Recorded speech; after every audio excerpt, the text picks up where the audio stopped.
Národ nie je DNA. Národ je príbeh, škola a verejný priestor. A ak ťa toto urazilo, tak presne preto z dejín vzniká propaganda. Lebo keď sa z identity stane náboženstvo, prestaneš hľadať pravdu a začneš hľadať kacírov. Dnes ti ukážem, ako sa to robí a prečo na to všetci naletíme. Ako sa z dejín stáva propaganda a prečo národ niekedy funguje ako náboženstvo. Vítajte na mojom kanáli.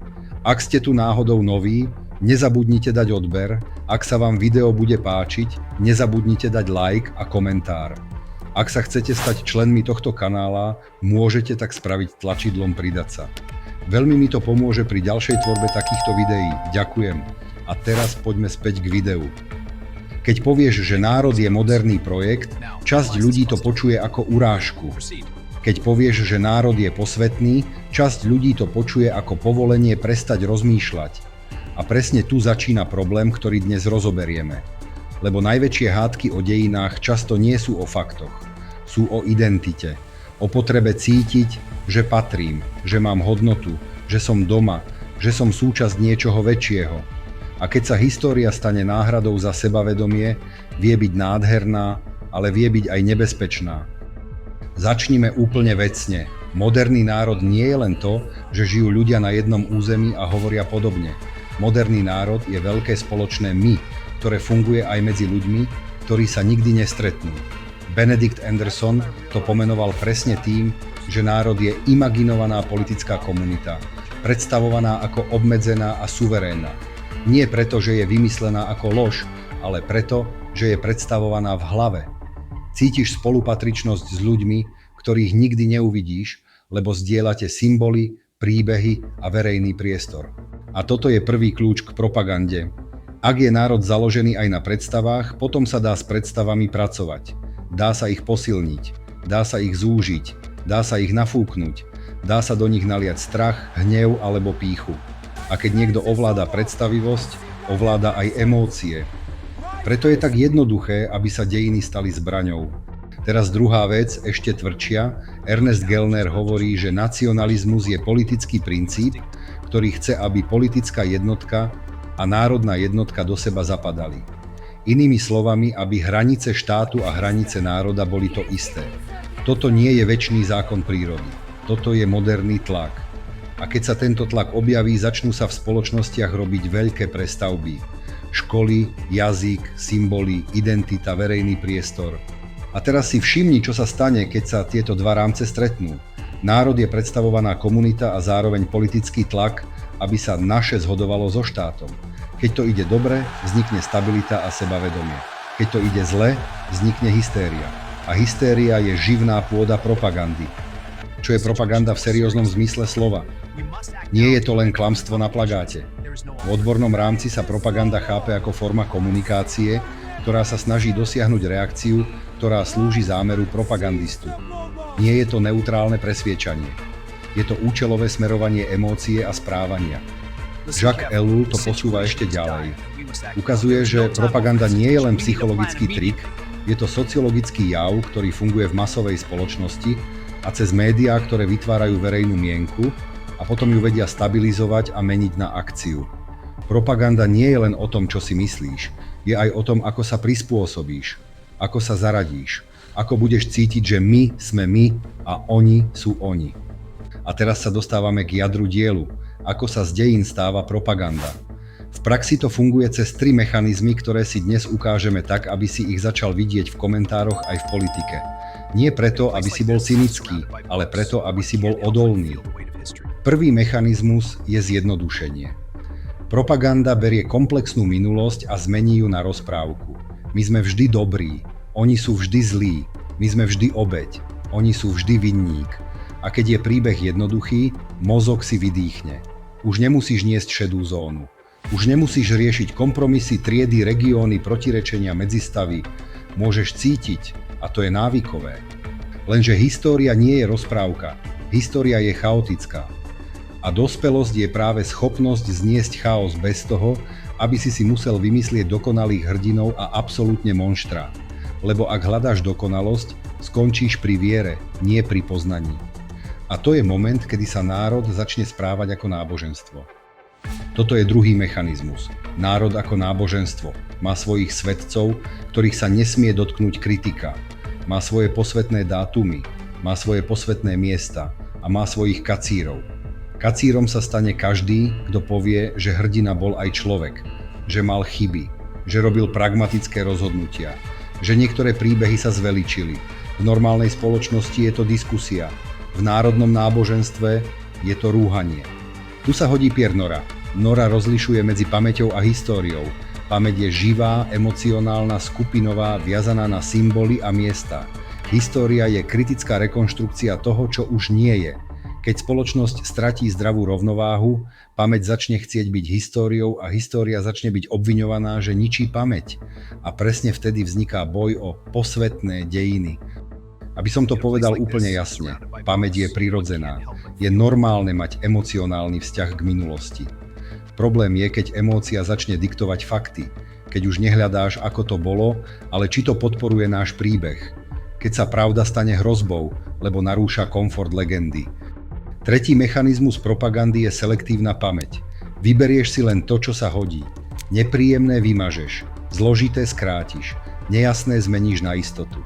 A potom to zabalíš doslov ako pravda, realita, skutočné dejiny, prebudenie, alebo konečne sa nebojíme.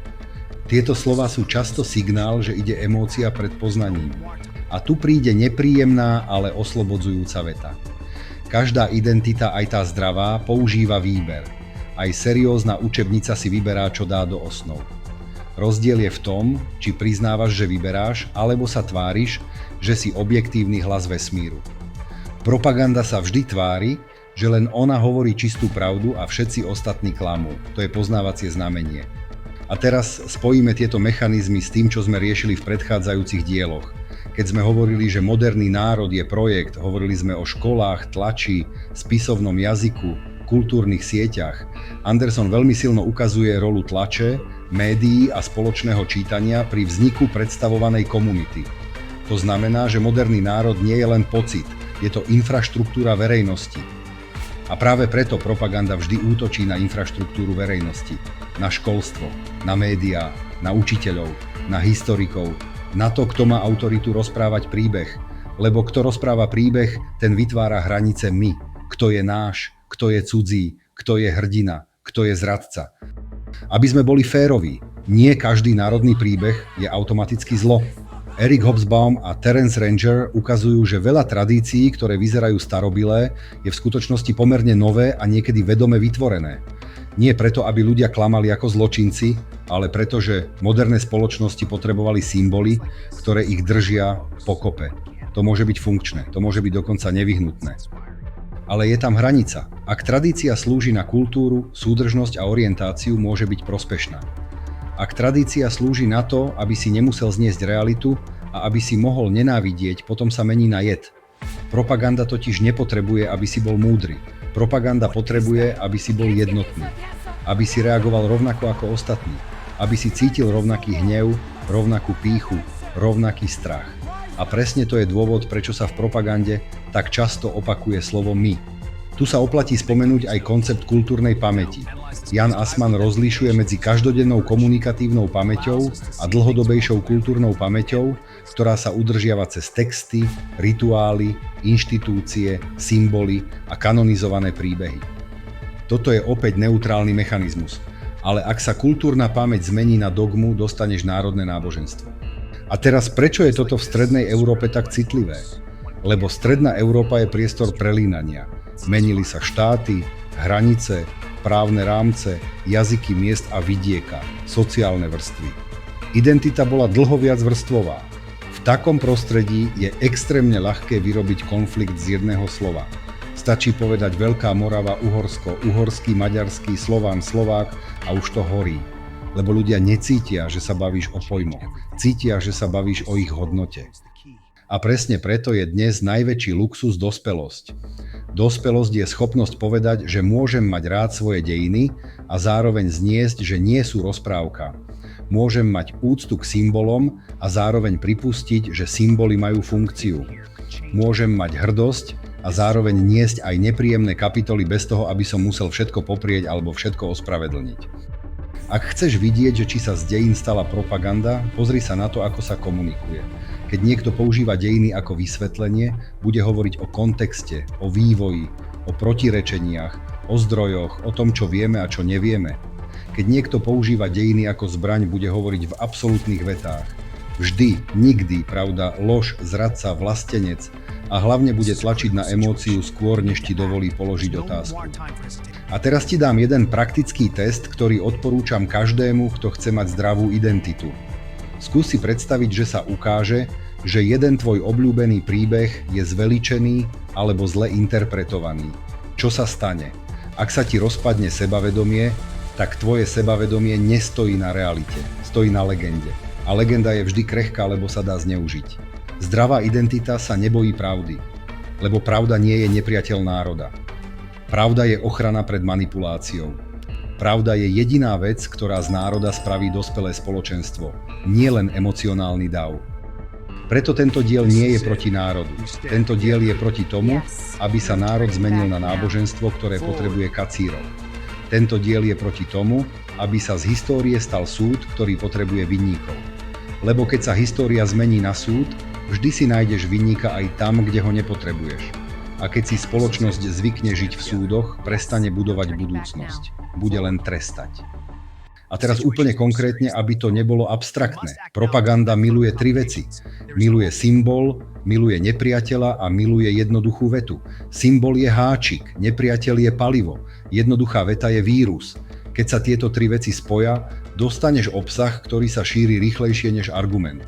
A presne tak vznikajú vojny v komentároch. Preto ti na konci dám výzvu, ktorá je jednoduchá, ale brutálne účinná.